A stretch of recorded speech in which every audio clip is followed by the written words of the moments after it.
Sejam todos muito bem-vindos. Nossa terceira e última aula sobre o aborto de acordo com a Torá. E eu vou fazer um resumo sobre o que nós falamos até agora. Até agora nós falamos, primeiro ponto, o feto, ele não é considerado um ser humano. Logo, eu não tenho a proibição de assassinato quando se faz aborto, que leva o assassinato até a pena de morte em alguns casos na Torá. Porém, eu ainda tenho com qualquer aborto a proibição da Torá de derramamento de sangue, do mesmo jeito uma pessoa que tira sêmen em vão.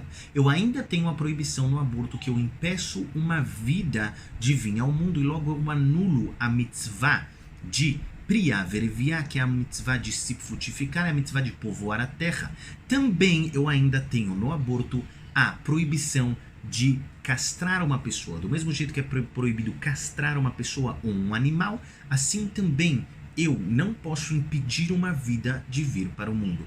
Uma outra proibição moral e ética é a ideia de que a vida de ninguém está nas nossas mãos. Não é só porque eu sou o pai dessa criança, eu sou a mãe dessa criança. Não é só porque o feto cresce dentro do meu corpo que eu tenho o direito de decidir qual será o futuro desse feto. Isso não me dá como se fala, propriedade. Isso não me dá propriedade sobre esta vida.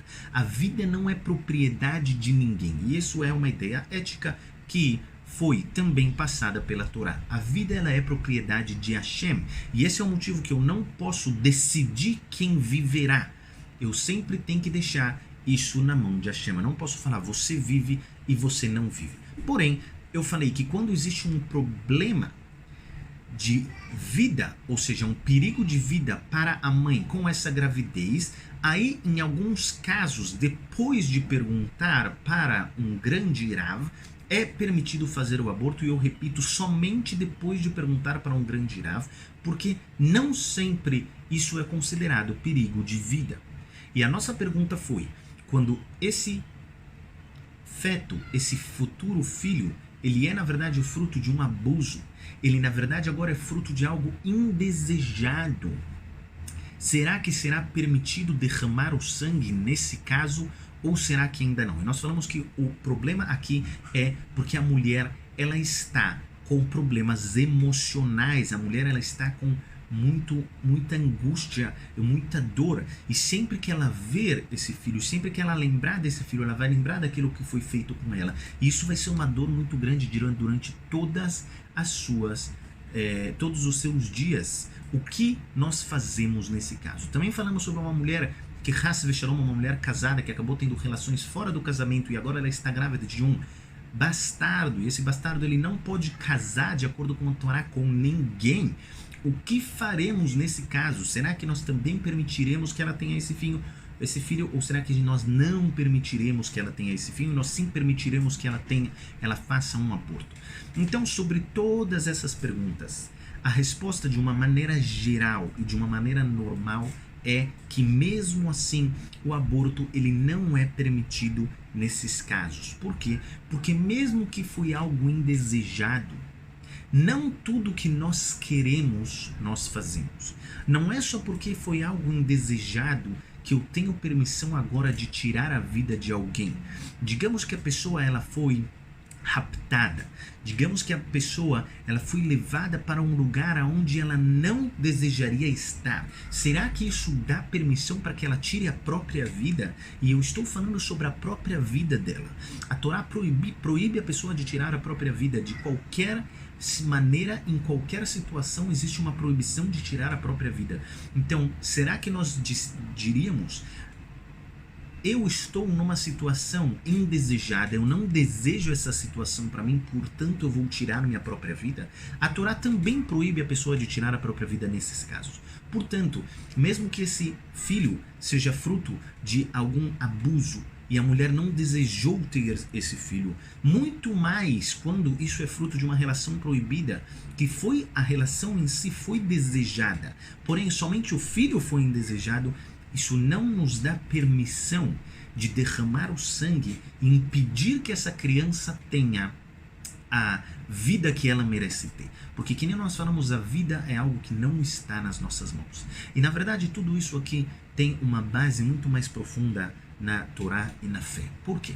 Porque se eu acredito que tudo que acontece na minha vida vem de Hashem, se eu acredito que nada pequeno ou grande que aconteça na minha vida acontece se Hashem não quiser, se eu entendo que Hashem está comigo nos mínimos detalhes da minha vida, nas coisas pequenas, muito mais eu devo acreditar que uma coisa tão grande como a concepção de uma alma, como uma alma entrar num corpo e ser fecundada e ficar 9 meses na barriga de uma mulher e sair para o mundo uma nova alma, um novo ser humano que pode fazer coisas grandiosas, é óbvio que isso é algo de Hashem.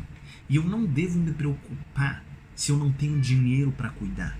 Porque não é você que vai cuidar do seu filho. E se você acha que você cuida do seu filho, você está muito enganado. O seu filho nada mais é do que um depósito na sua mão. Hashem depositou uma alma na sua mão para você educar essa alma, para você ajudar essa alma a tirar todas as forças que ele tem para fora e a se aproximar de Hashem e fazer coisas grandiosas. Hashem depositou na sua mão a confiança de cuidar de um dos filhos dele. E isso são os filhos. Os filhos não são seus e os filhos não são meus. Os filhos são de Hashem. E não sou eu que sustento os meus filhos. Quem sustenta os meus filhos é Hashem.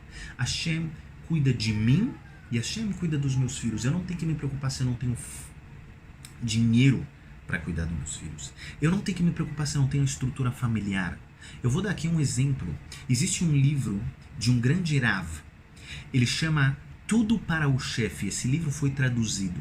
Esse livro fala de uma família que ela tinha uma estrutura familiar muito boa. E ela acabou vindo da Rússia para os Estados Unidos em 1901, se eu não me engano. E eles tinham dinheiro para voltar.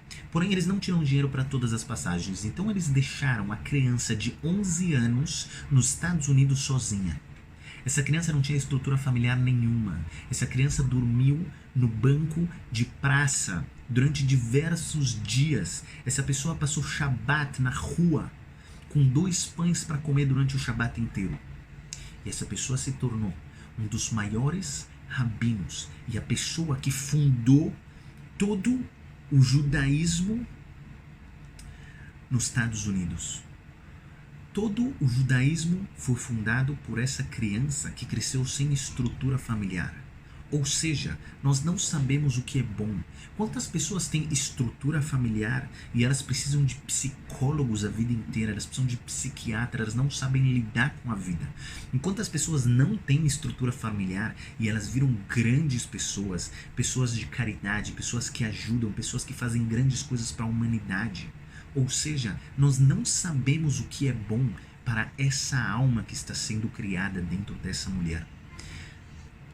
Hashem dá a parnassá. Hashem sabe se a estrutura familiar que eu acho que é bom, ela é boa para essa pessoa ou não. Digamos que esse feto, ele deve fazer uma grande invenção para a humanidade. Quem é que será cobrado no futuro por permitir o aborto desse feto? Uma grande invenção será evitada da humanidade. Imagina se a mãe de Thomas Edison, se a mãe de Albert Einstein fizesse aborto. Aonde estaria toda a ciência? Aonde estaria toda a tecnologia? Quem nos deu o direito de pensar e decidir o futuro de outro ser humano? Quando a pessoa ela entra na fé e ela entende que na verdade ele não é dono do mundo e dono do mundo é somente um, todas as respostas para essas perguntas ficam muito claras. Claro, nós não julgamos a dor de ninguém e nós não estamos no lugar de ninguém. Porém, nós sabemos uma coisa. David HaMelech fala no Tehillim: Hashem é a minha fortaleza. Quando eu estou dentro da fortaleza que é Hashem, e principalmente quando a fortaleza está dentro de mim, todas as respostas ficam mais claras. A vida não é nossa. O que é nosso é a proximidade de Hashem, que vai nos dar força para encarar qualquer situação na nossa vida. E é Ratzon que nós nunca nos deparemos com esse tipo de pergunta. Porém, se esse tipo de pergunta surgir na nossa vida, que Hashem nos dê a força para fazer o que é correto e não fugir da situação. E Ratzon, que nós consigamos cumprir tudo que a gente estudou.